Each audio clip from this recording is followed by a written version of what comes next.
सोलापुरातून एक मोठी बातमी समोर येतेय। वैराग आणि परिसरामध्ये वादळी वाऱ्यासह झालेल्या पावसामुळे आता द्राक्ष बागांचं प्रचंड नुकसान झालेलं आहे। त्याची दृश्य आपण साम टीव्हीवरती पाहतोय। वैराग परिसरातील मालेगाव शिवारात अचानक पाऊस आला होता आणि त्यामुळे द्राक्ष बागा अगदी झोपल्यात। आताची सगळ्यात मोठी बातमी आपण साम टीव्हीवरती पाहतोय।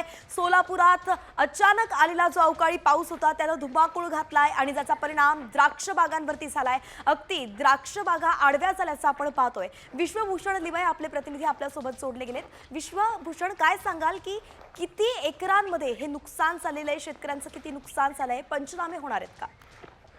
वैष्णवी, नक्कीच आपण जर बघितलं तर सोलापूर जिल्हा आणि शहरामधलं जे तापमान आहे ते 40च्या पल्याड जात असताना चित्र आपल्याला पाहायला मिळालं। मात्र काल जर आपण बघितलं तर अचानक आलेल्या पावसामुळे सोलापूरकरांना थोडासा दिलासा मिळाला नव्हता। मात्र याचा थेट फटका जो आहे तो शेतकऱ्यांना बसताना आपल्याला पाहायला मिळतोय।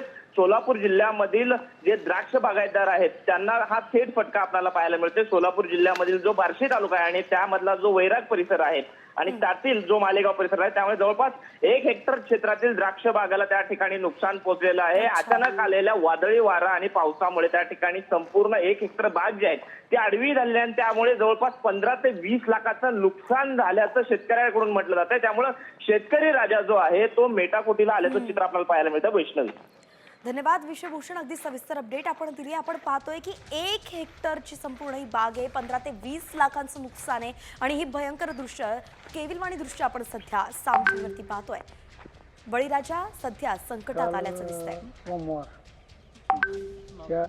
सुभाष नागनाथ गोडके काल सोमवार 4:15च्या टायमाला वारा आणि पाऊस, वादळी वारा आणि पाऊस, त्यात म्हणजे 1 हेक्टर बाग माझी कोलमडलेली आहे।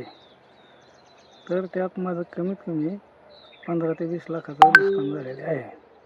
तर ह्याने सरकारनं ह्याची दखल घ्यावी, तातडीनं मला भरपाई द्यावी।